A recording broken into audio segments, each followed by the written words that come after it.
Hello students, आप सभी लोगों का हमारे इस चैनल में स्वागत है। आज हम आप लोगों को एक फिजिक्स का एक मोस्ट इम्पॉर्टेंट टॉपिक पढ़ाएंगे जो कि फैराडे के विद्युत चुंबकीय प्रेरण का नियम है। तो फैराडे का विद्युत चुंबकीय प्रेरण होता क्या है, इन्होंने नियम क्या दिया था, उसके बारे में अध्ययन करेंगे। तो पहले हम समझ लेते हैं कि विद्युत चुंबकीय प्रेरण क्या होता है।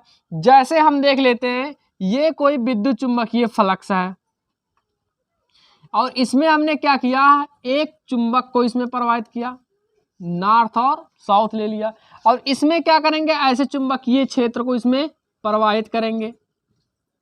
और जब चुंबकीय क्षेत्र इसमें प्रवाहित करेंगे जिसके कारण एक विद्युत वाहक बल उत्पन्न होगा, जिसके कारण धारा प्रवाहित होने लगती है और जिसको हम बोलते हैं विद्युत चुंबकीय प्रेरण।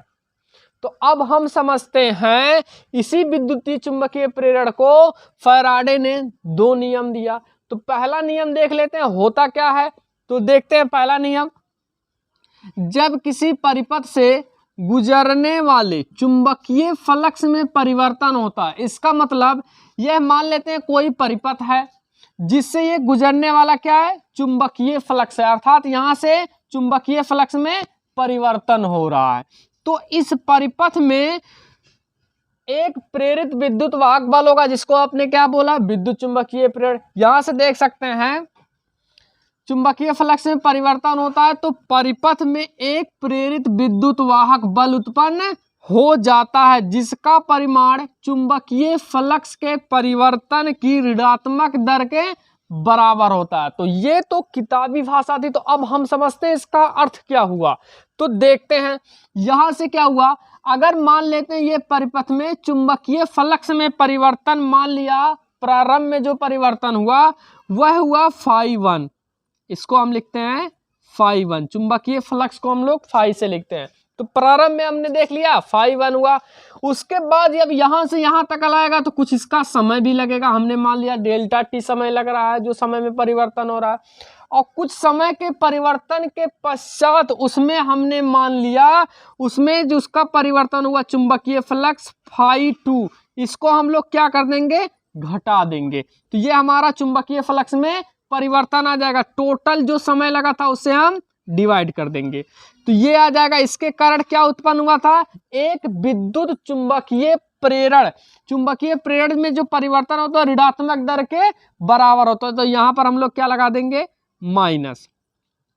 इसको हम लोग लिख सकते हैं, ये ई है विद्युत वाहक बल, इसको हम लोग लिख सकते हैं माइनस डेल्टा फाई, अर्थात चुंबकीय फ्लक्स में परिवर्तन, और बटे क्या हो जाएगा, समय अंतराल। यह है फैराडे जी का प्रथम नियम। तो अब हम आगे समझ लेते हैं, यदि इस कुंडली में जो ये कुंडली है इसमें n फेरों वाली संख्या, मतलब इसको ऐसे n फेरों वाली ऐसे कुंडली लगी हो, ऐसे n फेरों वाली, तो यदि n फेरों वाली कुंडली लगी रहेगी तो इसमें हम लोग क्या कर देंगे, इसी में n का गुणा कर देंगे, तो ये हो जाएगा कैपिटल N जो कि फेरों की संख्या है। यह था हमारा विद्युत चुंबकीय प्रेरण का प्रथम नियम।